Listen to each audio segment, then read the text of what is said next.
Habakkuk chapitre 3, versets 18 à 19. Mais moi, je veux me réjouir en l'Éternel. Je veux être dans l'allégresse à cause du Dieu de mon salut. L'Éternel, le Seigneur, est ma force. Il rend mes pieds semblables à ceux des biches et il me fait marcher sur mes hauteurs. Amen. Veuillez vous asseoir, peuple de Dieu. On va chanter ce cantique-là avec beaucoup de joie ce matin. Je veux me réjouir en le Dieu de mon salut, en Jésus mon roi. Je veux me réjouir en le Dieu de mon salut, en Jésus mon roi. Il rend mes pieds. Soyez bénis, peuple de Dieu. Alléluia. Le Seigneur est dans la louange et dans l'adoration. Notre Dieu siège dans la louange et l'adoration de son peuple. Alléluia. Je vous salue dans le précieux nom de notre Seigneur Jésus.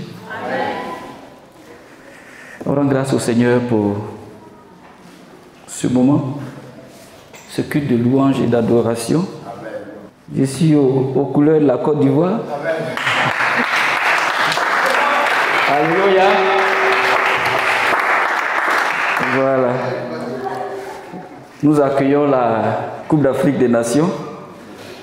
Et hier, la Côte d'Ivoire a porté le match 2-0. Alléluia.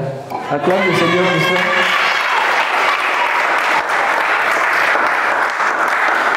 Donc on se réjouit pour cette victoire. Ce matin donc on rend grâce au Seigneur. Alléluia. Voilà pourquoi je me suis habillé en maillot. Alléluia. Voilà. Ok, nous sommes à notre culte de louange et d'adoration. Le Seigneur dit dans sa parole, c'est vrai que nous sommes dans le monde, mais nous ne sommes pas du monde. Nous sommes tous citoyens d'un pays. Et donc quand le pays se réjouit pour une victoire de l'équipe nationale, tous nous nous réjouissons. Nous disons donc à Kwaba, à tous ces pays d'Afrique qui sont sur notre terre, qui est une terre, un pays d'hospitalité. Donc à Kwaba, à ces différentes nations, et nous prions afin que cet événement heureux se déroule dans de bonnes conditions jusqu'à la fin et que le meilleur gagne. Alléluia. En dehors de ça, ce matin, nous sommes dans notre moment de culte. Nous sommes venus ce matin pour adorer le Seigneur. Et donc Dieu a un passage, un message pour nous. Il est tiré du livre d'Habakkuk. Habakkuk chapitre 3. Je vais lire à partir je vais relire le verset. Je vais même commencer à partir du verset 17 jusqu'au verset 19. Je vais relire ce passage. En effet, le figuier ne fleurira pas, la vigne ne produira rien, le fruit de l'olivier manquera, les champs ne donneront pas de nourriture, les brebis disparaîtront du pâturage, il n'y aura plus de bœufs dans les étables. Mais moi, je veux me réjouir en l'Éternel. Je veux être dans l'allégresse à cause du Dieu de mon salut. L'Éternel, le Seigneur est ma force. Il rend mes pieds semblables à ceux des biches. Il me fait marcher sur mes hauteurs. Amen. Amen. Voilà un texte, peuple de Dieu, de la parole de Dieu.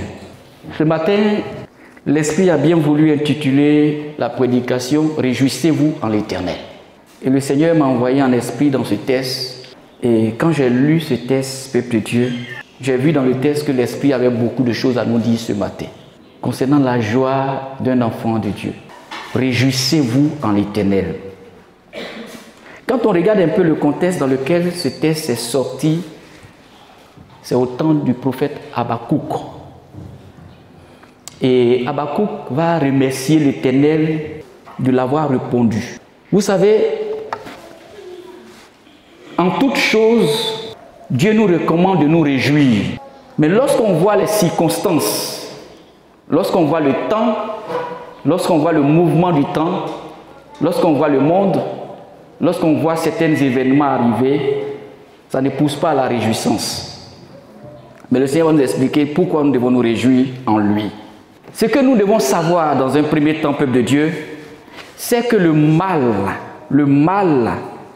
ne triomphera pas indéfiniment.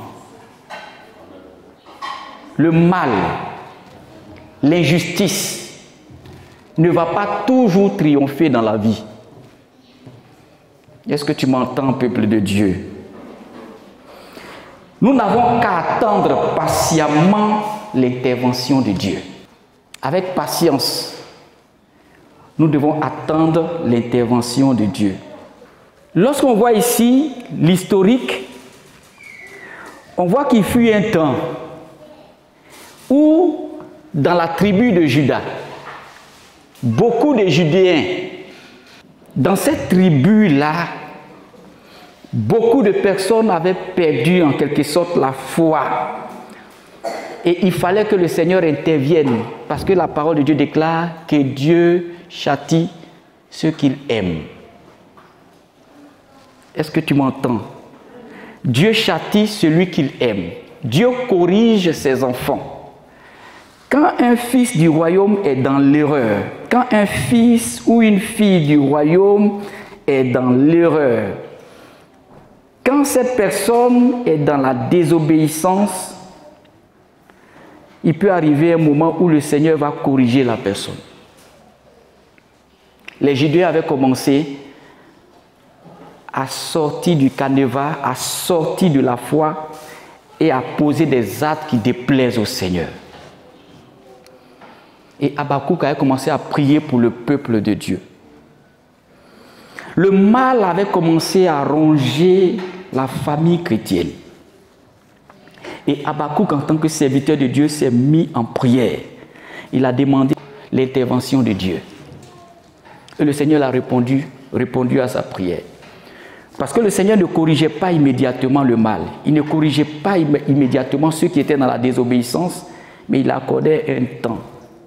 Le Seigneur a répondu à Habakkuk et lui a dit qu'il va intervenir. Il va intervenir. Et comment aussi Habakkuk, qui est serviteur de Dieu, devait-il faire pour demeurer toujours dans la présence de Dieu? Et c'est dans le temps d'attente. Et pendant ce temps, il y avait les Judéens qui étaient sortis de la parole, de la révélation de Dieu. Mais pendant ce temps également, il y avait aussi des infidèles. C'est-à-dire ceux qui ne croient pas en Dieu, qui persécutaient aussi l'Église, qui persécutaient aussi les Israélites. Donc tout allait de mal en pire. Et c'est dans ce contexte-là que Habakkuk a commencé à prier. Et voilà que quelque chose va se manifester. Au verset 16, il y a eu un manque de récolte. Il y a eu également la mort des animaux. Écoutez bien, manque de récolte. Tous les produits des champs ont commencé à sécher. Il y a eu la famine. Même ceux qui avaient des bétails, ceux qui étaient éleveurs, ont vu leurs troupeaux disparaître. Tous les animaux. Et c'est dans cet état de ruine. Pourtant, dans cette famine, dans cette mort, dans ces moments de difficulté, que Habakkuk va affirmer: mais moi, je veux me réjouir en l'Éternel. Mais moi, je veux me réjouir en l'Éternel. Le schéma qui est là est un schéma de désolation. Le schéma qui est là, c'est qu'il voit autour de lui, c'est un manque, une famine. Les animaux ont disparu. Les récoltes même n'ont pas pu être favorables. Les cultivateurs avaient même de la peine à avoir du riz. Il dit: mais moi, je veux me réjouir en l'Éternel. Entre-temps, tout est chaos autour de lui. Entre-temps, tout est difficile autour de lui. Je vais dire à quelqu'un ce matin, pourquoi Habakkuk a ce sentiment de joie? Est-ce qu'il est content?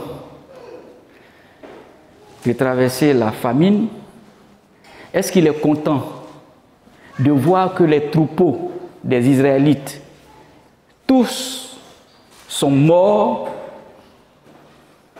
Ces sentiments ne dépendent pas des circonstances.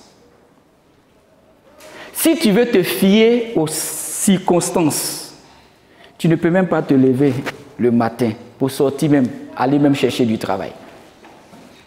Les sentiments qu'Habakkuk ressent ici ne dépendent pas des circonstances, mais de sa foi.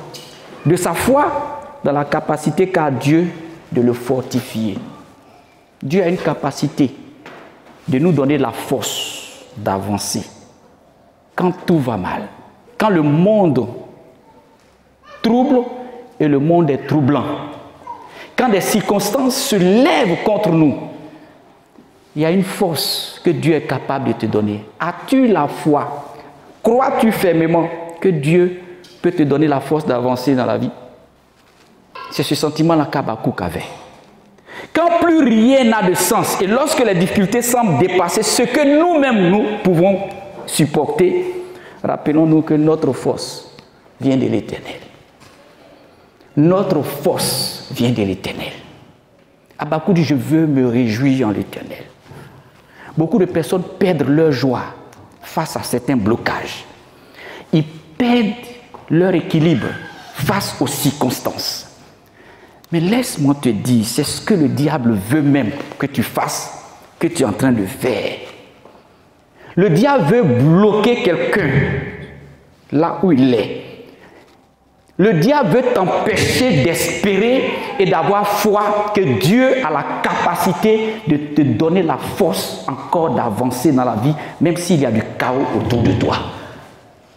Des personnes aujourd'hui sont paralysées et bloquées dans un lieu parce qu'elles voient le désastre, elles voient la famine, elles voient la perte de leurs troupeaux, elles voient que leurs intérêts n'ont plus raison d'être. Elles voient que des situations sont coincées et donc elles ne peuvent plus marcher. As-tu encore la foi que Dieu a la capacité, comme il l'a fait pour Habakkuk, de continuer de puiser sa force en Jésus-Christ de Nazareth? Notre force ne dépend pas des circonstances. Les circonstances ont pour objectif de te paralyser, de t'empêcher. Beaucoup se retrouvent bloqués parce qu'ils n'ont pas foi que Dieu a la capacité de leur donner la force. C'est Dieu qui a créé le ciel et la terre. C'est Dieu qui t'a créé. Dieu nous connaît tous. Puise ta force en Dieu. Quand plus rien n'a de sens. Et lorsque les difficultés semblent te dépasser, ce que tu as à faire, rappelle-toi que la force vient du Seigneur. La force ne vient pas des circonstances. La force ne viendra jamais du blocage que tu es en train d'observer. Ta force ne viendra pas de cette circonstance malheureuse, mais ta force vient de l'Éternel. Il dit, je veux me réjouir en qui? En l'Éternel. Je veux me réjouir. Il dit, mais moi, je veux me réjouir. Si les autres ne peuvent pas espérer que Dieu est capable de leur donner encore la force, mais lui, en tant qu'enfant de Dieu, il veut se réjouir en l'Éternel. C'est un défi que tu relèves lorsque l'ennemi te montre le chaos et que tu te réjouis en Dieu. Que tu puises ta force encore en l'Éternel. Détache-toi et détache des yeux de tes problèmes. Ne les regarde pas, mais regarde à Jésus. Ne pointe pas le regard sur ce blocage-là indéfiniment, mais ton regard doit être tourné vers l'Éternel. Jésus est la force qui te permet d'avancer encore dans la vie. Détachez vos regards des problèmes et regardons au Seigneur Jésus. Dieu va accorder à ceux qui sont pour lui, même au milieu de leurs difficultés, il va confirmer sa présence en eux. Ils vont avancer. Aussi longtemps que tu puiseras ta force en l'Éternel, tu vas avancer. Il dit, je veux me réjouir en l'Éternel des armées. Et puis il dit par la suite, il dit au verset 19, l'Éternel est ma force. Dieu est ta force. Si Dieu est ta force, qui peut t'empêcher d'avancer dans la vie? Dis-moi. Si l'Éternel est ta force, aucune force n'est au-dessus de la force de Dieu. C'est vrai que tu manques de force, mais puise ta force en Dieu. Quand tu puises ta force en Dieu, il y a toujours l'espoir pour toi. Puise ta force en l'Éternel comme Habakkuk. Devant ce désastre, il n'est pas resté bloqué par les problèmes. Il n'est pas resté bloqué par des soucis. Il n'est pas resté bloqué par la confusion qui était autour. Le monde le trouble, le monde est troublant, mais lui il puise encore sa force. Ceux qui avancent dans la vie, quelles que soient les difficultés, c'est ceux qui puisent leur force en Dieu, qui sont capables d'avoir la foi en la capacité qu'a Dieu de leur donner la force d'avancer. J'ai vu des personnes même malades. Je suis allé au chevet de certains malades qui étaient dans des difficultés, dont la maladie était en train de les ronger, mais ils avaient encore l'espoir. Pourquoi? Parce qu'ils puisent leur force en l'Éternel. Tu es paralysé là, bloqué là, parce que tu n'as pas foi que Dieu est capable de te renouveler dans ta force. Habakkuk nous donne un signal fort, peuple de Dieu. Puise ta force en l'Éternel. Ceux qui puisent avancent, avancent. Le désir du diable, c'est que tu n'avances pas. Au plus fort des difficultés, tu peux encore avancer avec Dieu. Tu peux encore progresser avec Dieu. L'année a démarré. Nous sommes en janvier, c'est-à-dire le premier mois de l'année. Il y a encore 12 mois.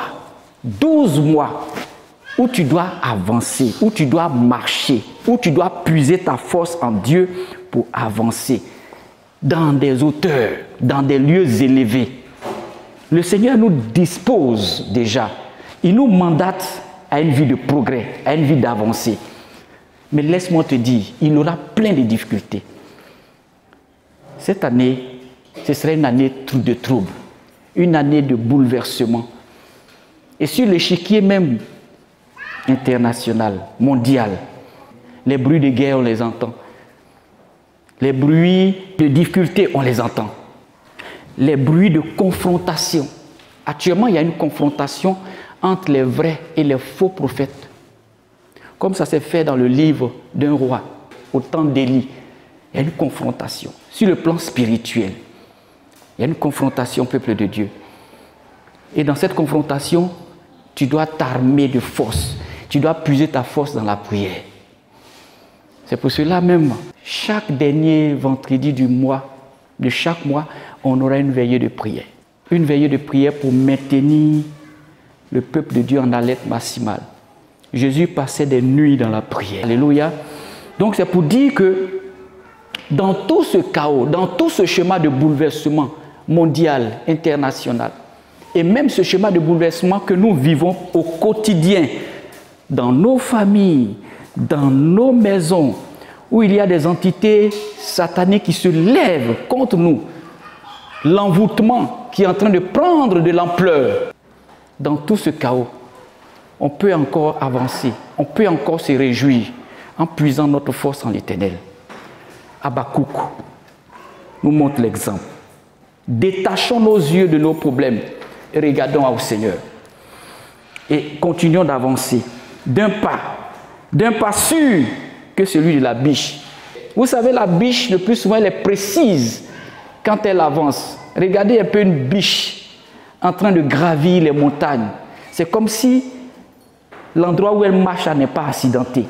Il y a des cailloux, il y a des roches, il y a des trous. Mais quand la biche pose des pas, c'est des pas précis. Malgré même que l'endroit est accidenté, elle avance. Elle avance. Et puis de grands pas précis. C'est ce que nous pouvons faire lorsque nous puisons notre force en l'Éternel. Au moment venu, Dieu va exercer son jugement. Dans la vie, le Seigneur agit toujours en son temps. Alléluia. Il faut savoir attendre le temps de Dieu. C'est un Dieu qui est juste. Et à un moment donné, il va débarrasser le monde du mal. Mais entre-temps, nous, peuple de Dieu, est-ce qu'on doit rester là, triste? Non. On doit nous réjouir en l'Éternel. En puisant notre force en Dieu, dans son esprit. Et en ayant la confiance totale que nous aurons la victoire finale.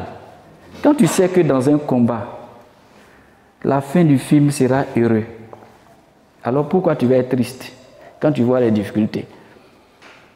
Si tu n'as pas confiance, si tu n'es pas sûr qu'à la fin, là, ça sera heureux, c'est là que tu peux être triste.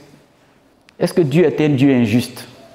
Quand tu le sais sincèrement dans la vérité, quand tu le sais avec une foi, une confiance totale en Dieu, le Seigneur te dit, il dit, ne vous inquiétez de rien, mais en toutes choses, faites connaître vos besoins à Dieu par des prières et des supplications. Pourquoi le Seigneur nous dit de ne pas nous inquiéter? Généralement, l'inquiétude, parfois c'est naturel. Parfois, face aux problèmes, tu ne peux pas ne pas t'inquiéter. Mais Dieu dit ne vous inquiétez de rien. Pourquoi Dieu dit de ne pas s'inquiéter quand on voit des circonstances difficiles? Tout simplement parce que l'inquiétude, là, ça crée plus de mal que ça ne résout. Quand tu es trop inquiet, ça va plus créer beaucoup de problèmes encore. C'est par rapport à ce que l'inquiétude te fait que Dieu dit, ne vous inquiétez de rien. Aucun problème sur la terre, là, il ne faut pas t'inquiéter. Parce que si tu t'inquiètes, le problème va se multiplier par 10, par 100, par 1000. Mais si tu apprends à transformer ton inquiétude en prière, il dit au lieu de t'inquiéter, prie. Ne vous inquiétez de rien, mais en toute chose, faites connaître vos besoins à Dieu par des prières et des supplications. Le sujet de ton inquiétude, là, il faut transformer ça en un sujet de prière. Et quand tu commences à prier pour ce sujet, avec persévérance, avec supplication. La supplication, c'est des prières où tu intensifies la supplication. C'est-à-dire que tu pries seulement jusqu'à obtenir résultat. Tu ne t'arrêtes pas de prier pour ça. Prends le temps de t'inquiéter. Sans prière, tu vas voir que non seulement le problème ne sera pas résolu, mais plus tu es inquiet pour la situation, plus le problème commence à se multiplier. Plus tu es inquiet, plus le découragement vient. Plus tu es inquiet, plus tu ne peux plus avancer. Tu n'auras plus ces pas de biche qui avancent parce que tu as perdu tout espoir. C'est quand on perd l'espoir qu'on est inquiet dans la vie. Quand on est enfant de Dieu, on transforme nos inquiétudes en prière. Habakkuk a vu ce chemin de désastre. Mais il a dit, mais moi, je veux me réjouir en l'Éternel. La joie que tu as, tu la puises en Dieu. Ce n'est pas les circonstances qui doivent te troubler. Le diable est un voleur. Satan, lui, vient pour ravir. Il vient pour enlever. Il vient pour tuer ton dynamisme. Il vient pour tuer ta joie. Mais Jésus est venu donner la vie. Et la vie que le Seigneur donne, c'est une vie abondante. Apprends à te réjouir. Quand c'est le chaos, quand tout le monde est désolé, quand le monde est troublé, quand il y a des difficultés, ta joie doit être en l'Éternel. Pourquoi? Parce que tu connais la fin du film. Et quand on connaît la fin du film, on est rassuré. On n'est pas inquiet. On n'est pas inquiet. Mais quand tu ne sais pas où tu es et ce que tu fais, tu peux t'inquiéter. Mais quand tu connais Jésus, c'est un Dieu juste. C'est vrai, Dieu ne punit pas automatiquement le mal. C'est comme ça qu'il fait. Dans sa miséricorde et dans sa souveraineté, Dieu ne punit pas automatiquement le mal. C'est pour ça que ceux qui te font du mal, là, Dieu les laisse d'abord. Est-ce que Dieu ne voit pas les sorciers? Est-ce que Dieu ne voit pas ceux qui ont bloqué peut-être quelque chose t'appartenant? Il les voit. Il sait toutes choses. Mais parfois, Dieu, il n'intervient pas immédiatement. Et ce n'est pas parce que Dieu n'intervient pas automatiquement que le mal va toujours perdurer dans la vie. Il y a un temps pour toutes choses. Dieu a fait de telle sorte. Il y a un temps pour s'aimer, il y a un temps pour récolter. Il y a un temps pour pleurer, il y a un temps pour se réjouir. Il y a un temps pour toutes choses dans la vie. Il y a un temps où tu peux traverser le désert, mais il y a un temps où tu auras la victoire. C'est comme ça dans la vie. Entre-temps, quels que soient les besoins que tu as, puise ta force en Dieu. Et son esprit est là. Et sois confiant même. Sois confiant dans la victoire finale. Sois confiant dans la victoire finale. Beaucoup de personnes qui ont persévéré dans la vie ont vu qu'à la fin, ils ont eu gain de cause. Mais ceux qui ont perdu espoir, parfois sont morts dans la dépression. Parfois sont restés là, sans même traverser le Jourdain.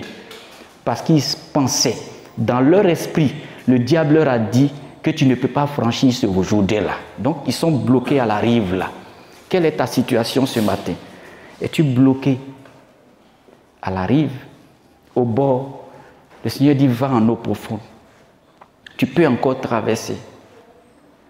Dieu veut te tendre la main pour t'aider à traverser, aller à l'autre bord.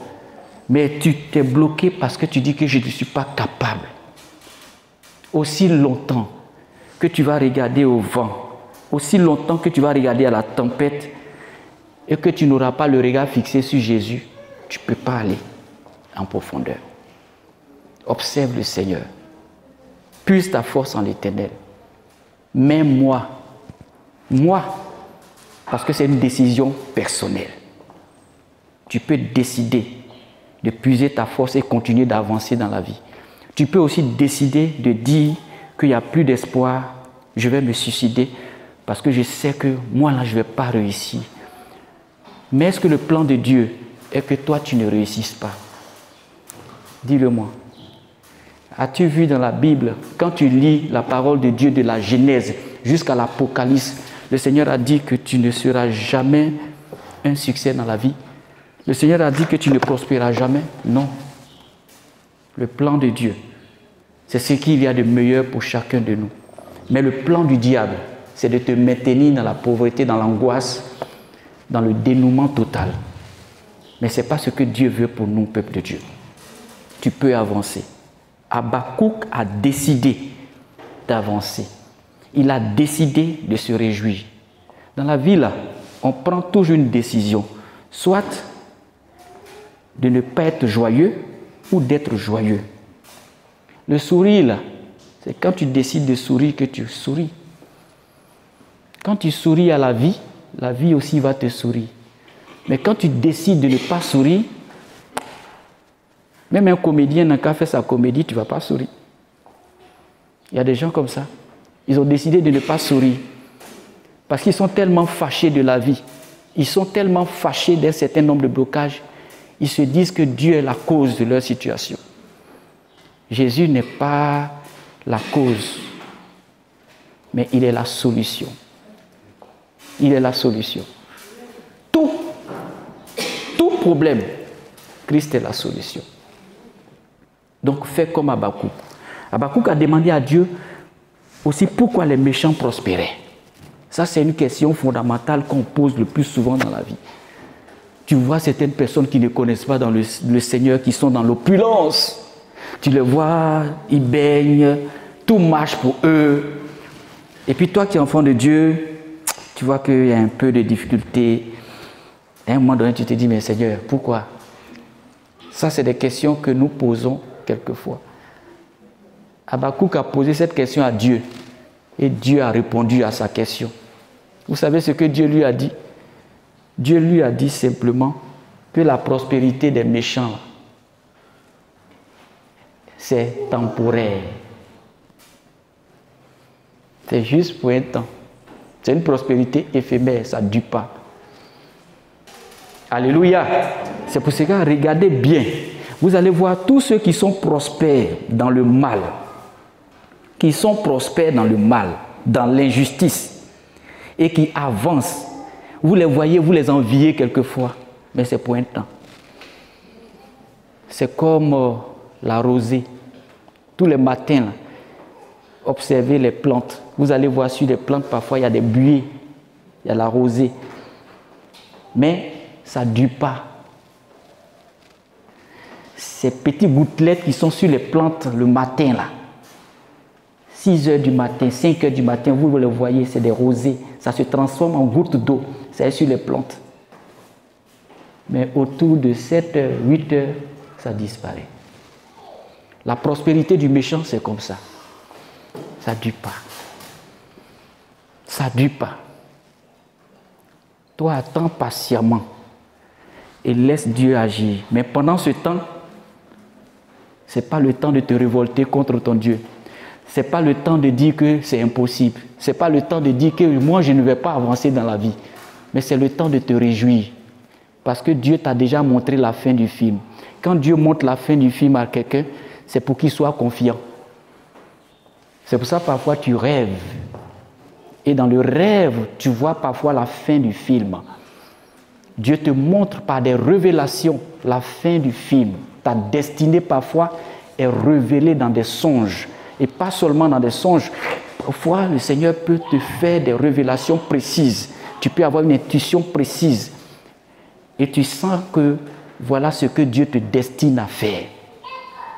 Mais quand Dieu te destine à faire, quand Dieu te destine à être cela, à avoir cette hauteur, cette position-là, c'est pour que toi, tu te réjouisses. Et la joie te donne la force d'avancer. Mais cette force, on la puise en Dieu. Il dit, mais moi, je veux me réjouir en l'Éternel. Pourquoi je veux me réjouir en l'Éternel? Parce que je connais ma destinée, parce que je connais la fin du film.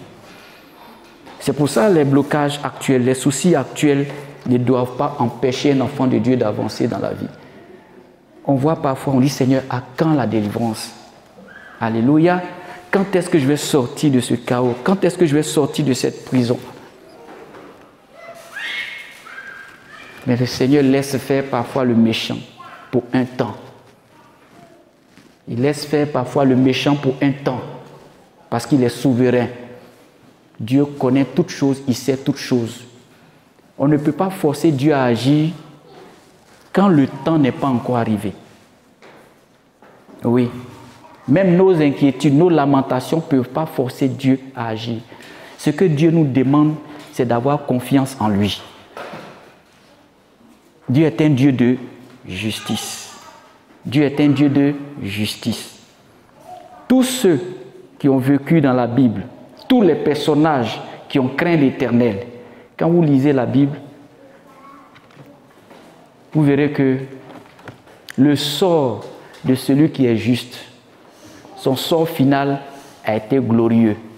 Même ceux mêmes qui sont morts en martyrs, je dis bien, ceux mêmes qui ont été tués par leurs bourreaux, qui ont été tués par leurs ennemis, comme les Étienne là, ils sont morts et leur sort final a été glorieux. Étienne lui-même, ses bourreaux étaient en train de le lapider, mais il voyait le ciel ouvert et le Seigneur venir pour le récupérer avec des anges. Je vais dire à quelqu'un ce matin, quelle que soit la situation, quel que soit le vent que tu traverses, puise ta force en l'Éternel. Et tu vas voir, tu seras semblable à une biche qui gravit les échelons, qui monte les montagnes, des chemins accidentés, mais elle pose des pas de précision dans les vallées, dans les coins rocailleux, mais elle ne trébuche pas la biche. Et qu'elle est en train d'avancer en toute vitesse, on a comme l'impression que c'est un sol qui est plat, où il n'y a pas de problème. Mais regardez une biche en train de gravir les montagnes, vous serez surpris.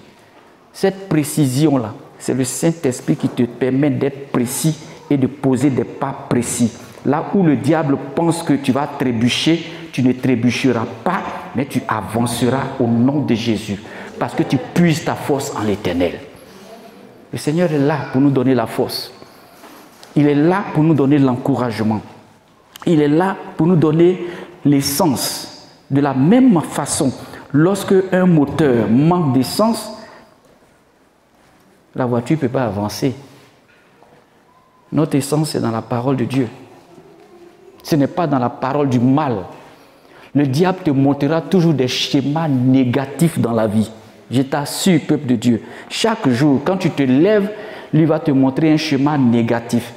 Mais tu as encore la possibilité de choisir entre la vie et la mort. Dieu nous a donné ce libre arbitre. Il est en nous. Nous faisons toujours des choix. Décider de venir décider de ne plus venir, décider d'ouvrir la porte, décider de fermer la porte, décider d'aller chercher du travail ou décider de s'asseoir à la maison, décider de dormir ou décider de se lever pour prier. Nous avons toujours le choix. Même étant chrétien, Dieu ne nous force pas. Il nous a donné le libre arbitre. Il nous montre le chemin de la vie. Il nous montre aussi le chemin de la mort, mais il dit choisis le chemin de la vie. Choisis de puiser ta force en l'Éternel. Tout ce qui se passe dans le monde au peuple de Dieu, Dieu sait, Dieu voit, Dieu est souverain. Tout ce qui se passe, rien n'échappe à la souveraineté de notre Seigneur. Ça, il faut que vous soyez sûrs et confiants pour ne pas faire cette erreur comme si Dieu ne voyait pas, Dieu ne sait pas. Si quelqu'un souffre aujourd'hui, Dieu sait. Si quelqu'un a été enlevé aujourd'hui, Dieu sait. Si quelqu'un a été pris aujourd'hui, Dieu sait. Dieu même peut-être peut laisser faire. Mais Dieu te donne déjà l'assurance que quand tu es enfant de Dieu, ton final, là, ça sera agréable. On voit aujourd'hui beaucoup de choses qui se passent. Quand on suit l'actualité, ce qui n'a jamais été vu, ce qui n'a jamais été fait est en train d'être fait. Nous sommes rentrés dans le temps de la persécution de l'Église. Je vais dire à certaines personnes, ne soyez pas surpris. Ce qu'on voit aujourd'hui, on parle d'enlèvement même du prophète Élie Pada. Aujourd'hui, les serviteurs de Dieu sont enlevés. Ils peuvent être arrêtés. Tout ça, le Seigneur avait déjà averti. C'est pour nous dire, même quand il y a la persécution, ça permet aussi à l'Église de progresser. Regardez dans Acte 1, 8 et dans Acte 8, verset 1. C'est quand là, il y a la persécution que l'Évangile même progresse.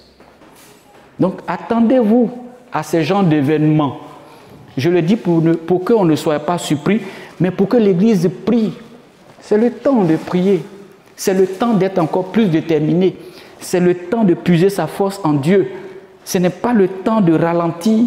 Ce n'est pas le temps d'abandonner.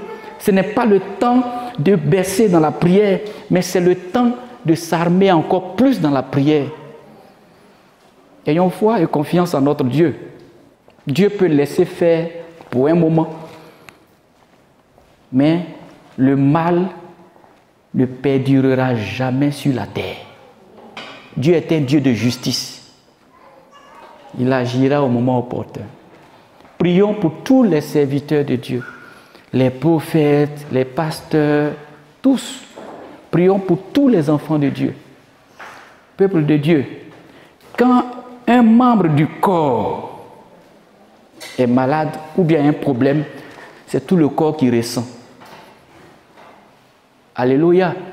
Je vais t'engager. Toi qui as déjà appris peut-être qu'un prophète, soit il a été enlevé, ou bien a été arrêté, ou bien on ne sait même pas où il est. Est-ce que tu as prié pour la personne? Prions. Prions pour tous les frères dans le Seigneur. Prions pour tout le corps de Christ. Prions. Parce que le temps qui vient, c'est un temps aussi de persécution de l'Église. C'est un temps de confrontation, encore je vous ai dit, où les prophètes de Baal et d'Astarté seront confrontés aux vrais prophètes de l'Éternel. Enfants de Dieu, nous devons prendre position dans la vérité. Et prendre position dans la vérité, c'est marcher conformément aux principes de Dieu. Marcher conformément à l'appel de Dieu. C'est un temps également d'envoûtement. Mais c'est seulement dans la prière. Puise ta force en Dieu et tu vas avancer. Parce que les événements feront que beaucoup vont se décourager. Beaucoup vont abandonner. Beaucoup vont cesser de prier. Beaucoup vont arrêter. Beaucoup vont perdre la foi. Mais toi, puise ta force en Dieu. Quand tu puises ta force en Dieu, tu vas avancer. Même si tout est désastre autour de toi, toi, tu vas avancer. Il y a une grâce particulière qui sera réservée aux personnes. Nous sommes dans une année de récolte. Ce que l'on aura sémé, c'est ce qu'il va récolter. Fortifie-toi seulement dans les bonnes actions, dans les bonnes choses, sois davantage fort. Peuple de Dieu. Apprenons maintenant à vivre les Écritures, à vivre la louange, à vivre l'adoration. Ce n'est pas tout que tu peux connaître, ce n'est pas tout que tu peux retenir, mais parfois tu retiens des chansons qui sont des textes bibliques. Je m'étonne quelquefois que quand vous chantez, je ne sais pas si vous chantez en écoutant aussi les paroles de la chanson. Le Seigneur a dit quoi? Il dit, ma parole ne retournera pas à moi sans avoir fait effet. Tout ce que nous émettons, tout texte que nous transcrivons dans la louange, dans l'adoration, ce sont des textes, ce sont des versets bibliques. Et comme le Seigneur a dit que sa parole ne retournera pas à lui sans avoir fait effet, quand je suis en train de chanter par exemple, je veux me réjouir dans le Dieu de mon salut, en Jésus mon roi, je veux me réjouir. Ça veut dire quoi? Même quand je suis dans la tristesse, quand je chante ce cantique-là seulement, je prends position pour la vérité.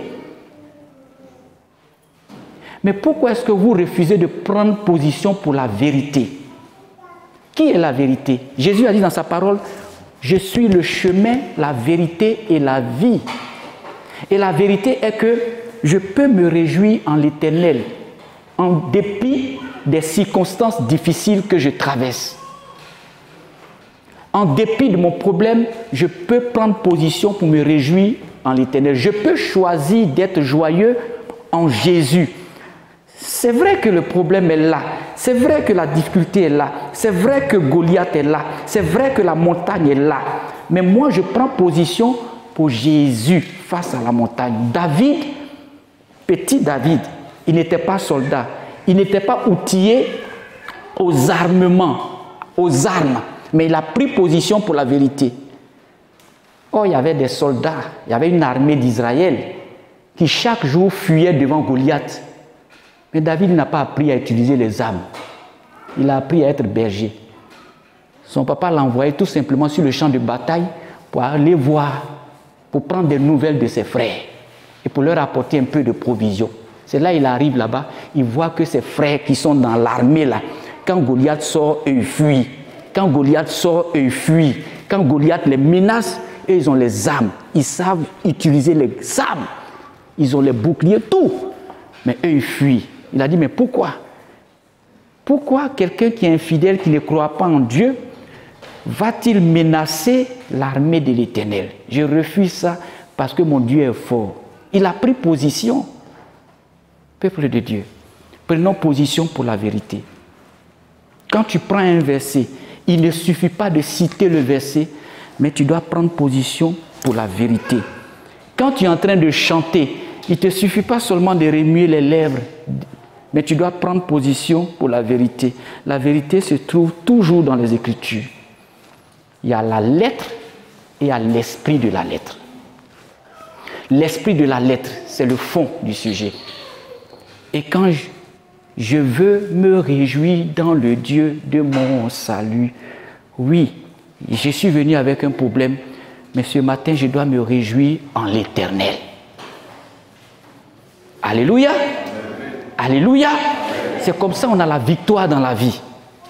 Mais quand après avoir chanté ça encore, que tu es toujours en train de regarder ton problème, peuple de Dieu, là c'est pas bon.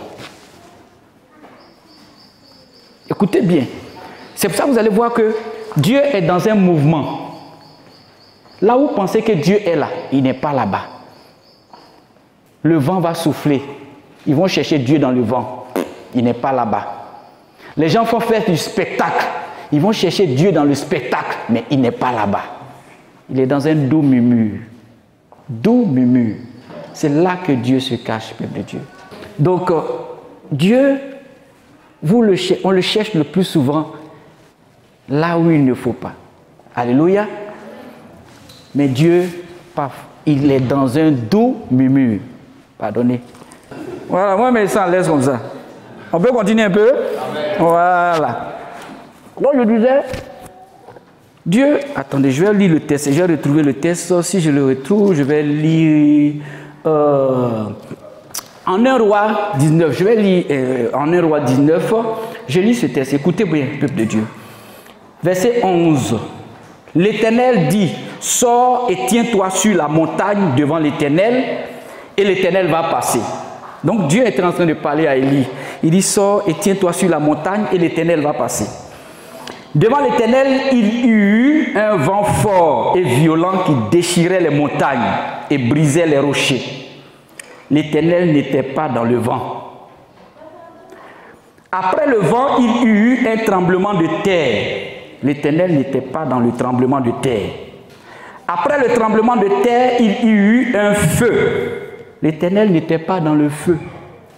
Après le feu, il y eut un murmure doux et léger.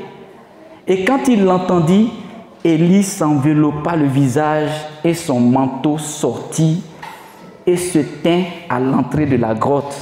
Et voici qu'une voix lui fit entendre ces paroles. Que fais-tu ici, Élie? Alléluia. Donc, vous voyez que Dieu dit, tiens-toi sur la montagne, l'Éternel va passer. Aujourd'hui, tu es venu te tenir sur la montagne. Tu es venu dans la présence de l'Éternel. Tu es venu dans le temple, dans un lieu d'adoration, et l'Éternel va passer.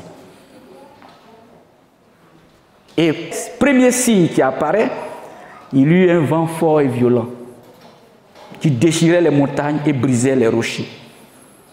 L'Éternel n'était pas dans le vent. Alléluia. Après, il y a eu tremblement de terre. L'Éternel n'était pas dans le tremblement de terre. Après le tremblement de terre, il y a eu le feu. L'Éternel n'était pas dans le feu. Et puis après, il y a eu un murmure doux et léger. L'Éternel était dans le doux murmure et léger.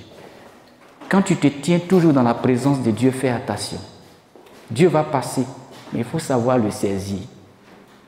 Tout à l'heure, j'ai demandé qu'on rechante ce cantique pour que tu saisisses le passage de Dieu. Ce vent léger et doux dans la révélation de la parole de Dieu. Or, ce cantique avait été déjà chanté. Et comme c'était le texte qui avait été choisi, je suis venu encore, j'ai rechanté. Mais pendant qu'on chantait, beaucoup étaient assis. J'ai tapé mes pieds pour dire, il me fait marcher sur les lieux élevés. L'Éternel, je disais ça. Parfois, je fais mes pieds comme ça, puis je marche comme ça. Ça, c'est en esprit. C'est en esprit. Vous ne prenez pas la parole de Dieu en esprit. Il y a la lettre. La lettre est morte, mais c'est l'esprit qui fait vivre. C'est-à-dire que si quelqu'un était venu aujourd'hui, triste même là, la chanson la somme. Je veux me réjouir. Ah, donc c'est possible de se réjouir. J'ai un gros problème comme ça. Mais je vais me réjouir en Dieu. Je ne regarde pas le problème. Et au fur et à mesure que tu fais ça, le Saint-Esprit envahit ton corps, ton âme, ton esprit. Parfois même d'autres tombent sous l'onction de la puissance de la parole de Dieu. Parce que la parole de Dieu ne retourne pas à lui sans faire effet. Mais pourquoi quand tu écoutes, ça passe comme si ce n'est pas passé parce que tu n'as pas réellement écouté. Parfois, on est découragé. Parfois, on est fatigué. Mais un seul verset que tu vas écouter et que tu vas lire même, ça va te redonner la force.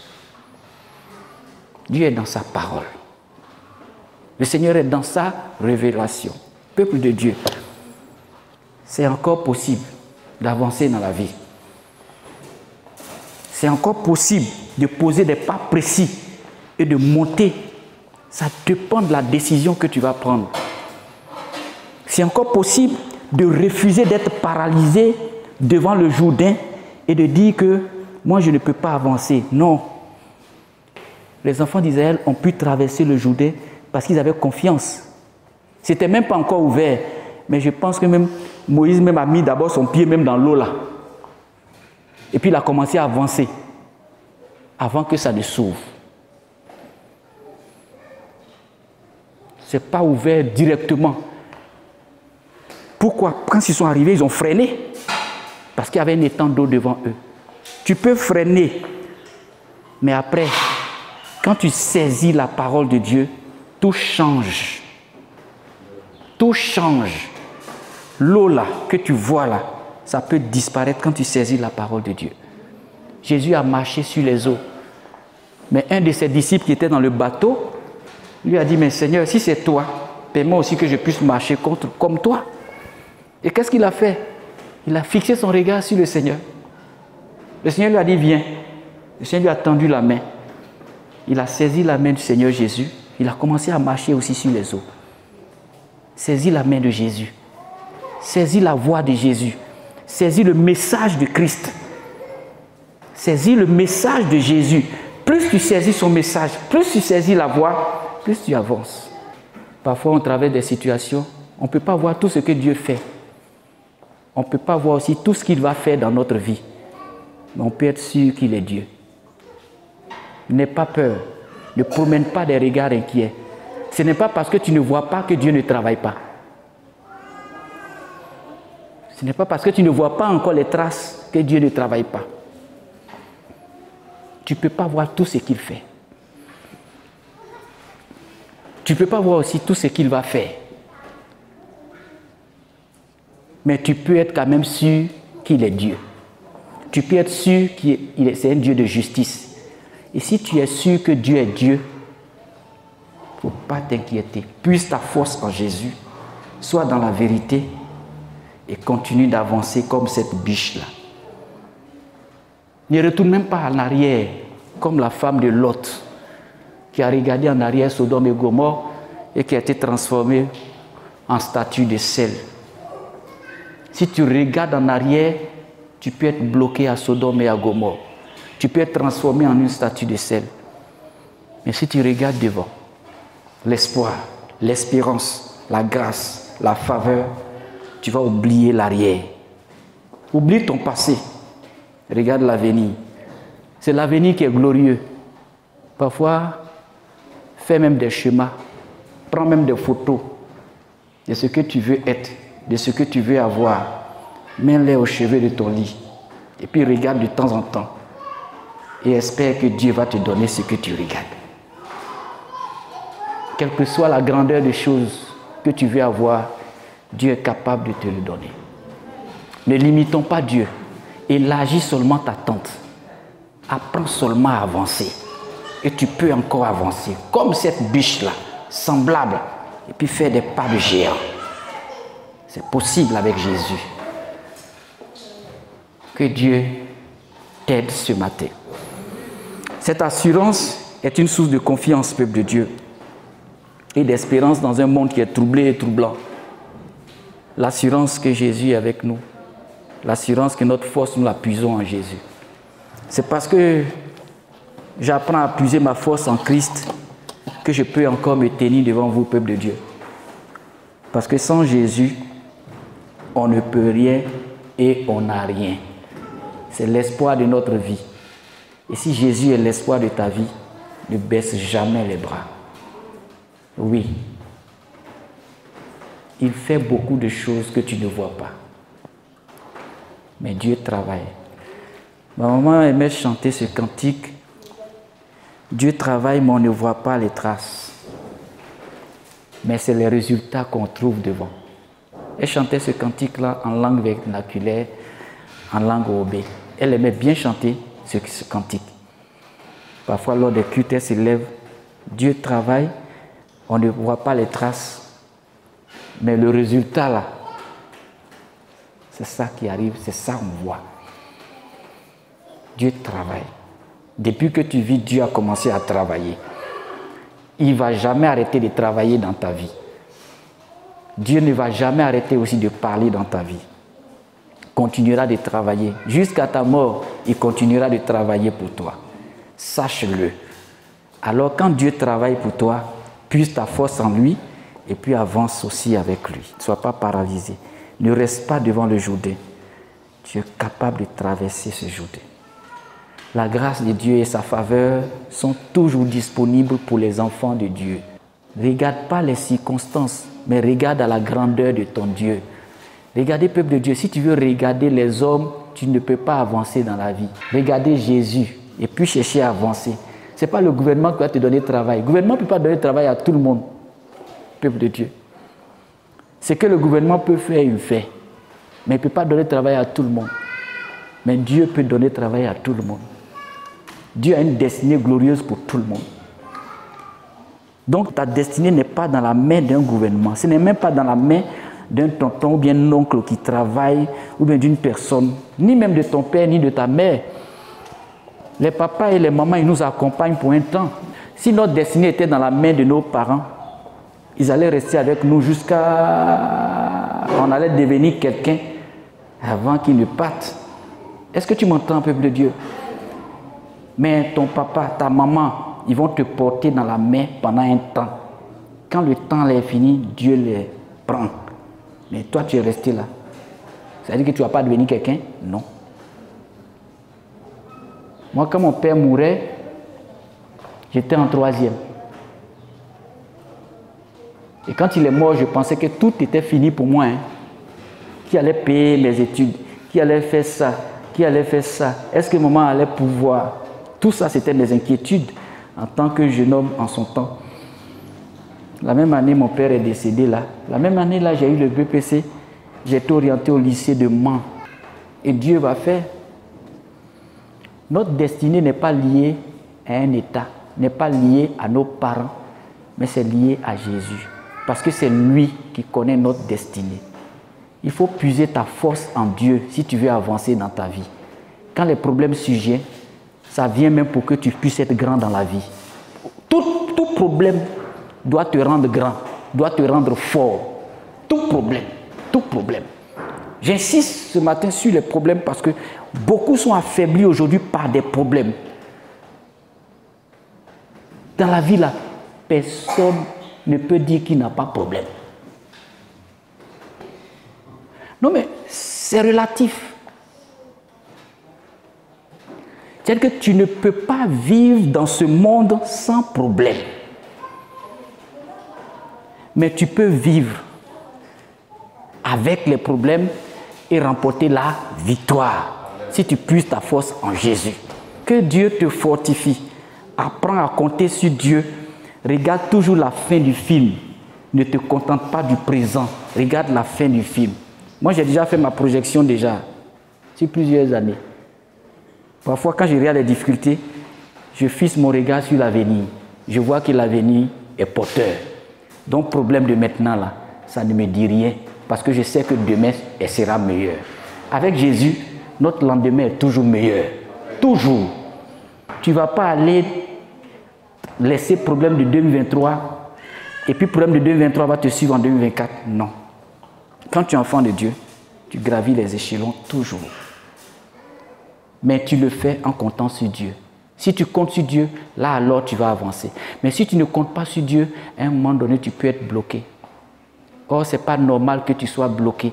Ce n'est pas normal que tu sois découragé. Ce n'est pas normal que tu perdes l'espoir. Ce n'est pas normal que tu perdes d'ardeur dans le Seigneur.